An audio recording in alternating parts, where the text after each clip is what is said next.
नमस्कार, स्वागत है आपका आगाज टाइम में। और आज हम बात करने वाले जी हाँ यूपी की राजनीतिक वर्सेस धार्मिक भूचाल को लेकर। लखनऊ की सियासत उस वक्त गर्मा गई जब समाजवादी पार्टी के राष्ट्रीय अध्यक्ष अखिलेश यादव ने प्रेस कॉन्फ्रेंस कर सरकार पर जमकर हमला बोला। अखिलेश यादव ने शंकराचार्य अवयुक्तेश्वरानंद के खिलाफ यौन शोषण के एफआईआर दर्ज होने के मामले में आपको साजिश बताते हुए कहा कि विचारों की लड़ाई अलग बात है, लेकिन इस तरह के स्तर तक गिरकर आरोप लगवाना राजनीति का सबसे खराब रूप है। उन्हें यहां तक कह दिया कि जगत गुरु रामभद्राचार्य को पहले ही जेल भेज देना चाहिए था और अब सरकार राजनीतिक प्रतिशोध की भावना से काम कर रही है। अखिलेश का दावा था कि यह सब विपक्ष की आवाज दबाने और धार्मिक संतों को बदनाम करने की रणनीति का एक हिस्सा बनता जा रहा है।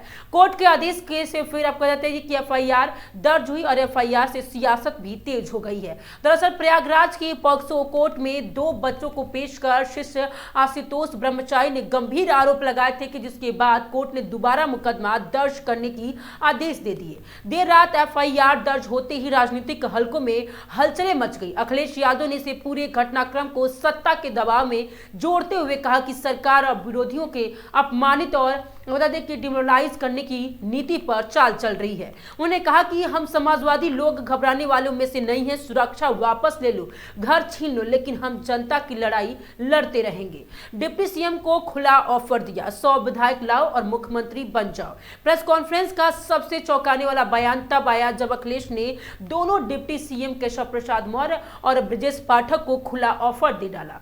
उन्होंने कहा कि दोनों में से कोई भी 100 विधायक अपने साथ ले आओ और मुख्यमंत्री बन जाओ।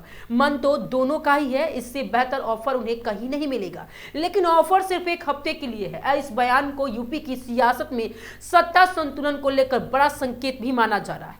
राहुल गांधी और मेरा घर छीन लिया गया। अखिलेश ने आरोप लगाया है कि भाजपा की रणनीति विपक्ष को अपमानित करने की है। उन्होंने कहा कि राहुल गांधी की एसपीजी हटाई गई और उनका घर छीना गया, नेताजी हमारा घर भी छीना गया, सुरक्षा हटाई गई, ये सब डिमोरलाइज करने की कोशिश की जा रही है। उनका कहना था कि लेकिन समाजवादी पार्टी के लोग संघर्ष से डरने वाले नहीं हैं और पीड़ितों के साथ खड़े रहेंगे। उन्हें पीडीए पिछड़ा दलित अल्पसंख्यक आंदोलन का मजबूती बताते हुए कहा कि जैसे जैसे जनता की पीड़ा बढ़ रही है वैसे वैसे पीडीए का दायरा भी बढ़ता जा रहा है। जापान का इलेक्ट्रॉनिक डॉग याद है, टेक्नोलॉजी पर तंज भी कसा। मुख्यमंत्री ने नई इकोनॉमी वाले बयान पर तंज कसते हुए अखिलेश ने कहा कि आज से 15 से 20 साल पहले जापान का एक इलेक्ट्रॉनिक डॉग बहुत फेमस हुआ करता था। इशारों में उन्होंने टेक्नोलॉजी और आर्टिफिशियल से इंटेलिजेंसी पर सरकार की समझ पर सवाल उठाया। संभवतः आपको कहता है कि एआईबीओ की ओर से इशारा कर रहे थे। उन्होंने कहा कि नई टेक्नोलॉजी और स्टार्टअप्स जरूर समाधान दे सकते हैं, लेकिन केवल बयानबाजी और अर्थव्यवस्था नहीं सुधरती। तेल की इकोनॉमी खत्म हो गई है जैसे बयानों पर उन्होंने सवाल उठाते हुए कहा कि जनता अब बातों में आने वाली नहीं है। संत सम्मान और सनातन पर भी सवाल उठाए उन्होंने। डिप्टी सीएम ब्रजेश पाठक द्वारा बटुकों की पूजा किए जाने पर अखिलेश ने तंज कसा। उन्होंने कहा कि जब शंकराचार्य संगम किनारे धरने पर बैठे थे और सर्दी अपने चरम पर थी तब सरकार के लोग कहां थे? हमारे सनातन परंपरा में किसी शंकराचार्य को गंगा स्नान से रोकने का उदाहरण नहीं मिलेगा। उन्हें कहा कि उनका आरोप था कि 20 साल पुरानी घटना निकालकर अब अपमान की राजनीति की जा रही है। जापान जा रहे हैं, आपदा दे क्यों नहीं गए? सीएम योगी के जापान दौरे पर भी कटाक्ष करते हुए अखिलेश बोले कि जापान जा रहे हैं लेकिन क्योटियो क्यों नहीं जा रहे? उन्होंने प्रधानमंत्री के उस बयान की याद दिलाई जिसमें बनारस को क्योटियो बनाने की बात कही गई थी। अखिलेश का कहना था कि वहां जाकर विकास मॉडल देखेंगे तो समझ आएगा कि 10 साल में क्या होना चाहिए था और क्या नहीं हुआ है।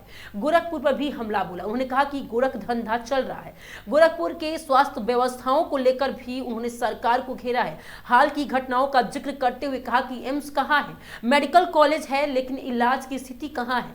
उन्होंने आरोप लगाया कि वहां विकास के नाम पर सिर्फ दिखावा हो रहा है।